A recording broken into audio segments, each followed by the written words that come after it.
देखिए, अभी तक हमने ये समझा कि श्री राम के ऊपर लिखे किसी भी ग्रंथ को उनका एकदम सटीक इतिहास नहीं माना जा सकता। चाहे वो रामचरितमानस हो, चाहे वाल्मीकि रामायण हो, कुछ भी हो, वो उनका एकदम सटीक इतिहास नहीं है। ऐसा हम क्यों कह रहे हैं, इसके विषय में हम पहले बहुत बड़ी चर्चा कर चुके हैं और यह देख चुके हैं कि सब में मिलावट हो चुकी है और उन मिलावटों के कारण हमारे महापुरुष के चरित्र भी दूषित किए गए हैं। लेकिन उन खामियों के लिए दोष मिलावट करने वाले का है, ना कि उस महापुरुष का जिसकी कहानी में मिलावट की गई। अब जैसे आप वाल्मीकि रामायण से ही उदाहरण लीजिए।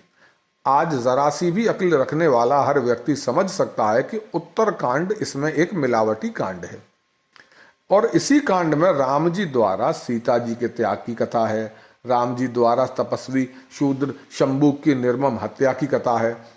और ऐसी कथाओं पर आप किसे दोष देंगे, श्री राम को या इन कथाओं को रामायण में मिलाने वाले मिलावटियों को? देखिए, आपके परदादा एक महान व्यक्ति हों, उनकी महानता के किस्से आपके दादा ने अपनी डायरी में लिखे हों, उनके बाद कोई उस डायरी में अपनी मर्जी से कुछ और किस्से भी लिख दे, जिनमें कुछ ऐसे किस्से भी हों जो आपके परदादा के चरित्र को कलंकित करते हों। अब आपके पास वो डायरी आए, आपको थोड़ी सी अक्ल लगाकर यह पता भी चल जाए कि डायरी में दो अलग अलग लोगों ने परदादा जी की बातों को लिखा है, तो जो गलत बातें उसमें दिख रही हैं उसके लिए आप किसे दोष देंगे, परदादा को या मिलावट करने वाले को? तो मेरा मानना है कि खामियों का दोष रचनाकार का हो सकता है या बाद में मिलावट करने वालों का हो सकता है, महापुरुष का कैसे होगा? आज हम बाल हनुमान या लिटिल कृष्णा सीरियल देखते हैं, उनमें रचनाकार अपने मन मर्जी की कहानियां दिखाते हैं। क्या इसे हम हनुमान जी और कृष्ण जी की वास्तविक कथा मान लें? यदि इनमें हनुमान जी या कृष्ण जी कोई गलत बात करते दिखाई भी जाते हैं तो क्या उसके लिए हनुमान जी या कृष्ण जी को दोषी माने? नहीं, हम मानेंगे दोषी सीरियल बनाने वाले को। यही स्थिति ग्रंथों के साथ भी रखी है।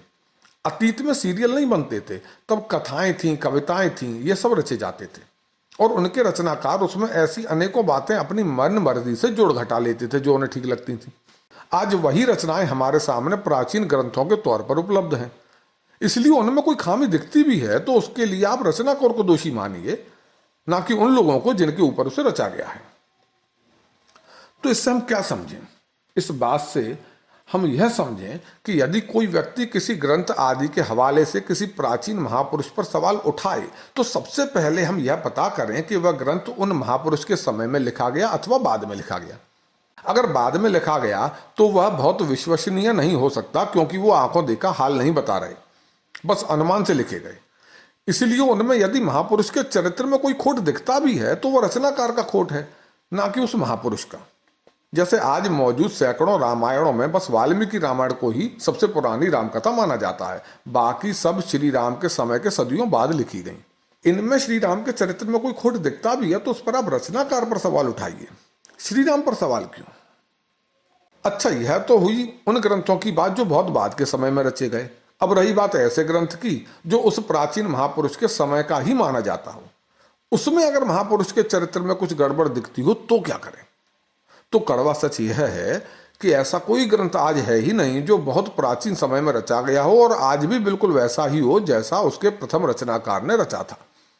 ऐसे सभी ग्रंथ या तो नष्ट हो चुके हैं या भ्रष्ट हो चुके हैं, यानी समय के साथ उनमें कईयों ने मिलावट कर दी है और वो अपने मूल स्वरूप में नहीं बचे हैं, फिर चाहे वो महाभारत हो या फिर वाल्मीकि रामायण। और ये कोई हम हवाई बातें नहीं कर रहे, वाल्मीकि रामायण के ऊपर हमने इतना विस्तृत चीजें बताई हैं जिसमें स्पष्ट होता है कि उसमें बहुत सारी मिलावट बाद के समय में हो गई है।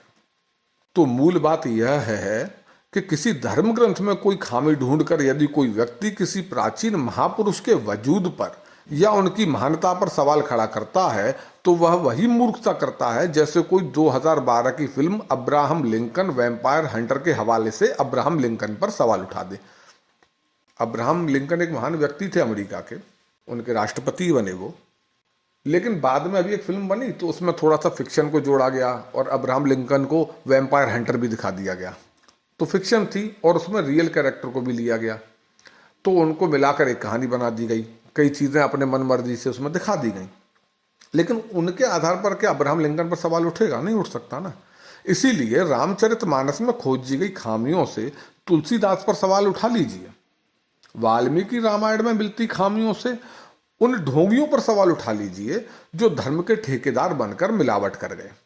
सवाल उठाइए उन तथाकथित कथावाचकों और संतों पर भी जिन्होंने आज तक ऐसी भेदभाव और घटियापन की बातों को अपने धर्म ग्रंथों से निकालने की कोई कोशिश तक नहीं की है, बस छुपाया है। और कुछ तो ऐसे हैं जो उल्टी सीधी बातें बनाकर ऐसी घटिया बातों का बचाव तक करते आए हैं। ऐसे हर ढोंगी पर सवाल उठा लीजिए, गालियां दे लीजिए, लेकिन कृपा करके महापुरुषों पर लांछन मत लगाइए। राम पर सवाल मत उठाइए, मत उठाइए सवाल उनकी महानता पर, क्योंकि ऐसा करके आप उनकी खामियां नहीं, अपनी अज्ञानता अथवा मूर्खता अथवा मूर्खता प्रदर्शित कर रहे होंगे। बिल्कुल वैसे ही जैसे कोई मंद बुद्धि व्यक्ति Abraham Lincoln vampire Hunter movie देखकर अब्राहम लिंकन पर सवाल उठाकर अपनी बंद बुद्धि का स्तर दिखा रहा होता है। धन्यवाद। वीडियो पसंद आने पर कृपया लाइक करें, शेयर करें और चैनल को सब्सक्राइब करके बेल आइकन ज़रूर दबा दें ताकि हमारे आने वाली वीडियोस की जानकारी सबसे पहले आप तक पहुंचे। धन्यवाद।